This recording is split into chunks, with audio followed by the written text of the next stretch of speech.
बिथांमोना मोनसे अनलाइननि प्रसेसखौनो खालामनो हायासै बे फरेस्ट डिपार्टमेन्टनि थाखाय बेयो जोबोर दुखुनांथाव आरो लोगोसे मोनसे आइपिअ दाननांगौ जायो बेखौ बिटिसिनि बाहेरा जिल्लाफ्राव खारनानै लायनांदों जोंनि लाइमोनफ्रा दा रिजाल्टनि समाबो खाथि सफैबाय 4 तारिख जुनाव होगोन 4 जुनाव दा गोबां मानसिफोरनिफ्राय कुइसना फैदों सोर देरहामारगोन सोर जेनगोन बिटिसि जि सुक्ति बे बिटिसि सुक्ति जानायनि 7 दाननि उनावनो पार्लियामेन्टआव मोनसे गनायथि जानाय मोनसे काउन्सिल महरै गनायथि मोनदों जे आंखौ गोबां मानसियानो कुइसन खालामो जे बिपिबा सरकाराव गैया पावाराव गैया मानो बिपिआव हाबफैखो होननानै गोबां खारन दङ बेयाव बिपिआव हाबफैनायनि जे आं सासे इउथ दा बिटिआर गोरोबथा आरो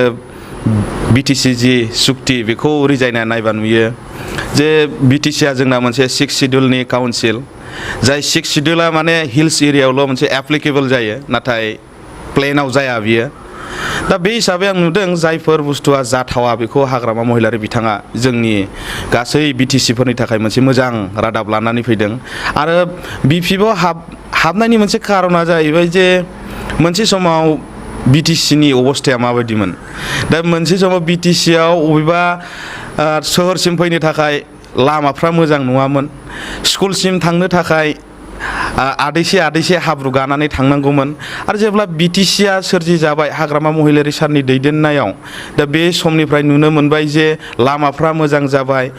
टाउनसिम हान्थिनो मोजां जाबाय जोंना स्कुल जाबाय इउनिभार्सिटि जाबाय कलेज जाबाय दा बैफोर गासिबो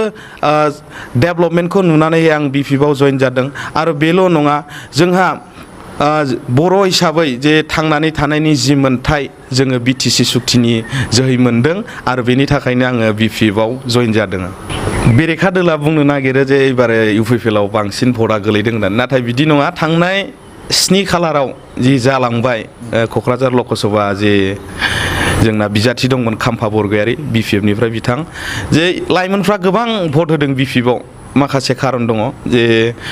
थांनाय 15 बोसोर जे हाग्रामा महिलारि बिथांनि जि सरकार आरो आथिखालनि जि सरकार बेखौ लाइमोनफ्रा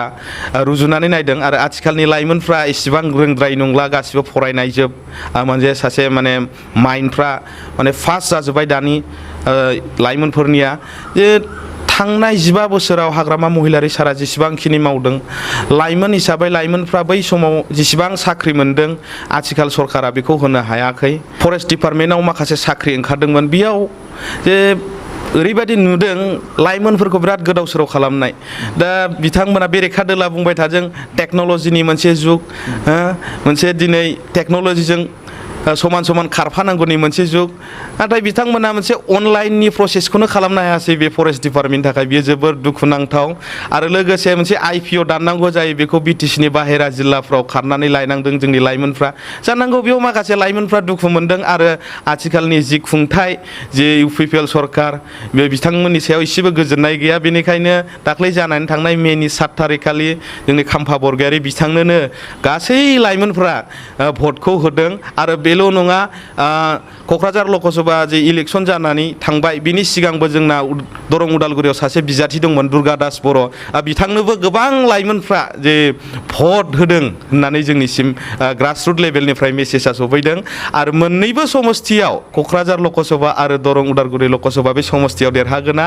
रोखा जाबाय आरो बयबो रायजो राजाफोरा जिदिनखालि देरहागोन इदिनखालिनो मोनसे गोजोननि थासारिया फैसिगोन होननानै नेनानै दङ दा रिजाल्टनि समाबो खाथि सफैबाय 4 तारिख जुनाव होगोन 4 जुनाव दा गोबां मानसिफोरनिफ्राय कुइसना फैदों सोर देरहामारगोन सोर जेनगोन सोर बेसेबां भट मोनगोन दा लाइमोनफोरनि जेरैबायदि मोनसे स्ट्रेंथ मोनसे जि दोहौ बेखौ नायोब्ला नुनो मोनो जोंनि खाम्फा बरगयारि बिथाङा लोगोसे दुर्गा दास बर' बिथाङा ओरैनो देरहालांनायनि मोनसे लामायाव दङ मानो होनोब्ला थांनाय समफोराव बड'लेण्ड दाबिलाइनि मोनसे ट्रेन्डिङा सोलिबाय थादोंमोन जोंनि हारिनि गेजेराव आरो बैखौ मोजां मोननानै रायजोफ्रा सेपारेट स्टेट नांगौ होननानै जे इउजि ब्रह्ममोननो मोनसे समाव रोनगोरा नार्जारि बिथांमोननो भट होदोंमोन नाथाय बिथांमोना जेब्ला गोहोआव फैयो जे सेपारेट स्टेटनि मोनसेबो खोथा दिहुनासै दिनै बिथांमोना जे बिटिआर सुक्ति बे बिटिआर सुक्तिनि जे मोनसे पार्लियामेन्टआव पास खालामनांगौ बेखौ बोसोरब्रै बारलांबाबो दिनैसिमबो हायाखै नाथाय बिटिसि जि सुक्ति बे बिटिसि सुक्तिया सुक्ति जानायनि 7 दाननि उनावनो पार्लियामेन्टआव मोनसे गनायथि जानाय मोनसे काउन्सिल महरै गनायथि मोनदों दा बे हिसाबै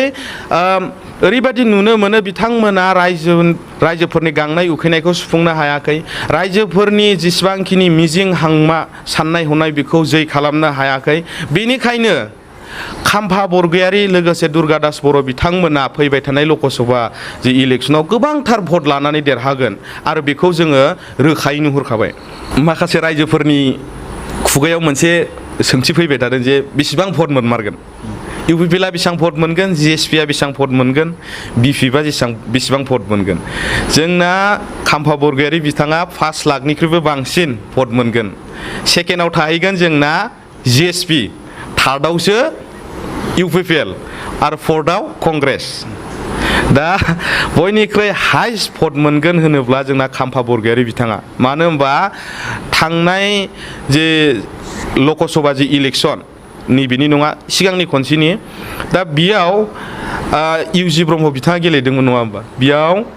बेसेबां भट मोनदों बिथाङा थार्ड लिस्टआवसो थाहैदों नाथाय जोंना बिपिएफना हिरा सरनिया बिथांजों 25-30,000 माबा मोनसे मार्जिनावसो जेनदों नाथाय देग्लाय नायोबा दोहौखौ नायोब्ला ओरैबायदि नुनो मोनो माने 5 लाखनिख्रुइ बारा जों भट मोनगोन बिपिएफआ रायजोफोरनि बे मोनसे दोहौ आरो जे अल्ड इज गोल्ड होननाय मोनसे बाथ्रा दङ जे गोजामखौ गारनानै गोदान लामा लादोंमोन नाथाय बुजिफिनबाय सोलायफिनबाय बिपिएफआवनो फैफिनबाय आरो बै दोहौजोंनो जोंना खाम्फा बरगयारी बिथाङा 5 लाखनिख्रुइ बांसिन भट मोनगोन आरो